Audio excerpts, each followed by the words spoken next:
तकबीर, बढ़ते जाए जिसको बचाए। औज़ुबिल्लाहिमिनश्शैतानिर्रजीम, बिस्मिल्लाहिर्रहमानिर्रहीम, अस्सलामु अलैकुम वरहमतुल्लाहि वबरकातुहू। शेर नशीब पर तशरीफ फरमा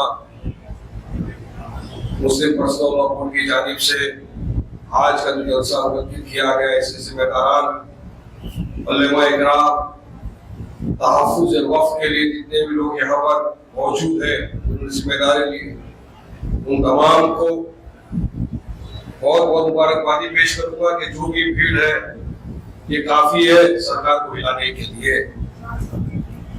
सबसे पहले तो मैं माजरत चाहूंगा लेट आने के लिए, मगर एक वजह थी जो मैं बताना चाहता हूँ कि देर क्यों, वो भी इसी से जुड़ी हुई बात है, इसलिए मैं आपको बताऊंगा।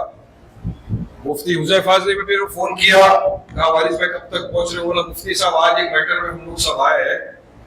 आज एक और पार्टी डेलीगेशन जिसमें काफी नुमाइंदे थे, ये सब गए थे अजीत पवार साहब के पास, जिसमें मैं भी था साहब में। बहुत जरूरी मसला था।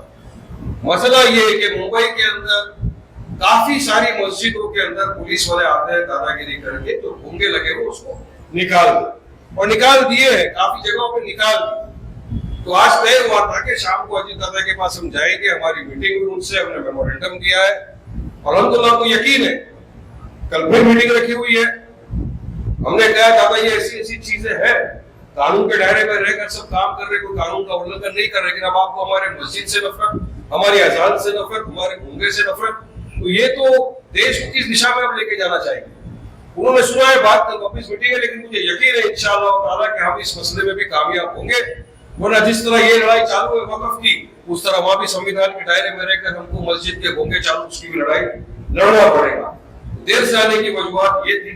अब वक़्फ़ के लिए हम सब यहाँ आए हैं। जैसा आप तमाम को पता है कि मोदी सरकार ने एक वक़्फ़ का काला कानून लाकर ऊपर ठोक दिया।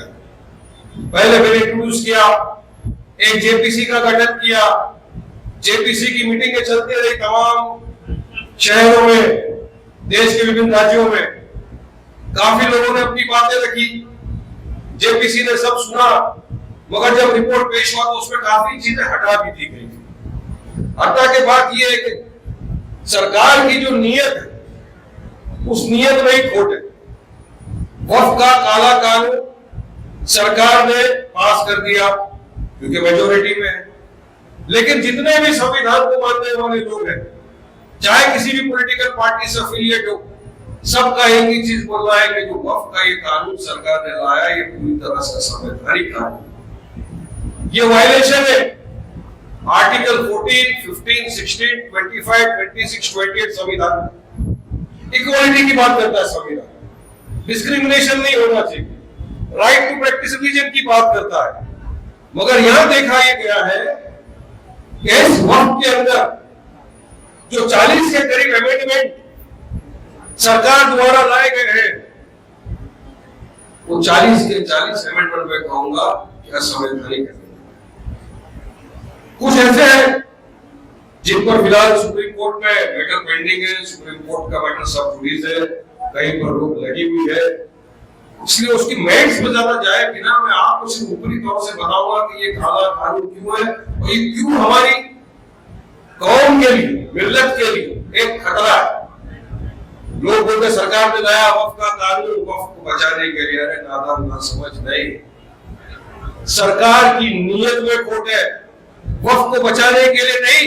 ये पूरा जो वक़्फ़ का काला कानून लाया गया है ये हमारे वक़्फ़ की जमीन को हड़प करने के लिए बनाया गया है, क्योंकि सरकार ने देख लिया 9 लाख एकड़ के करीब जमीन है इनके पास।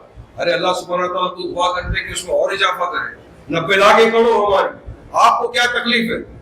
कि वक़्फ़ का जो मसला है, वक़्फ़ की जो जमीन है, ये हमारे बुजुर्गों ने दान दी, हमारे गरीबों के लिए, हमारे मिस्किनों के लिए, अल्लाह की अमानत। इसका हमको जवाब यहाँ भी देना, आखिरत में भी देना है कि जब कुछ लोग हमारे वक़्फ़ की जमीन को खा रहे थे तो हम क्या कर रहे थे। लेकिन मैं शुक्रिया अदा करता हूँ मुस्लिम पर्सनल लॉ बोर्ड का कि पहले दिन से बोर्ड ने कहा कि हम इस काले कानून के खिलाफ पूरे देश में संवैधानिक तौर से एहतजाज करेंगे। और शुरू किया उन्होंने, मुख्तलिफ जगहों के ऊपर धरना प्रदर्शन हुआ, इस तरह की पब्लिक की मीटिंग हुई, वक्फ को लेकर अनाउंस हुआ कि 1 जुम्मा के दिन तमाम हम लोग हाथ पे काली पट्टी बांध के नमाज पढ़ेंगे। लाखों करोड़ों लोग ने देश भर के अंदर उसका पालन किया, नमाज अदा की काली पट्टी बांध के, ताकि सरकार को पता चले कि हम सब इस काले कानून के खिलाफ है। उसके बाद पर्सनल लॉ बोर्ड ने कहा कि हमको बत्ती गुल करना है 15 मिनट के लिए, ताकि सरकार तक ये मैसेज जाए कि देखिए भारत देश का मुसलमान इस असंवैधानिक कार्य कानून का खिलाफ करता है, मजम्मत करता है। करोड़ों लोगों ने, मैं समझता हूं कि पूरे देश में जब वो विजुअल्स देख रहे थे, वीडियो देख रहे थे, तो पता चला कि पूरे के पूरे जो लोग थे जो संविधान का पालन करने वाले थे, उन्होंने अपनी बत्ती खुल के सरकार तक पैगाम पहुंचाया। देखिए सरकार की नीयत वक्फ का यूजर, अरे हटा के आप किसको फायदा कराना चाहते हैं, चलिए बताइए। सिर्फ और सिर्फ धरना से, और मुंबई के अंदर जो एक वक्फ की जमीन जो आगा खान, शिया और फरीद की जमीन थी, उसके ऊपर अपना आलीशान जो इमारत बना के बैठा है, उसको इससे फायदा हो। ये भी याद रखना अंबानी, यदि आप हमारे जो हक की जमीन है, जो हमारे बुजुर्गों ने सवाब की नीयत से दान किए, उसको आप हड़प करेंगे इस तरीके से, और आप इसका बेनिफिट आपके जो बड़े बड़े उद्योगपति दोस्त है उनको पहुंचाएंगे, तो ये कोई मुसलमान बर्दाश्त करेगा इस बात को? नहीं करेगा कोई बात बर्दाश्त। पूरे देश में एक अल्फाज बंद है कि हम इस काले कानून का विरोध करते हैं, और जब तक मोदी सरकार इस काले कानून को वापस नहीं लेती, हम हमारा एहतजाज पूरी तरह संविधान के दायरे में रहकर जारी रखेंगे।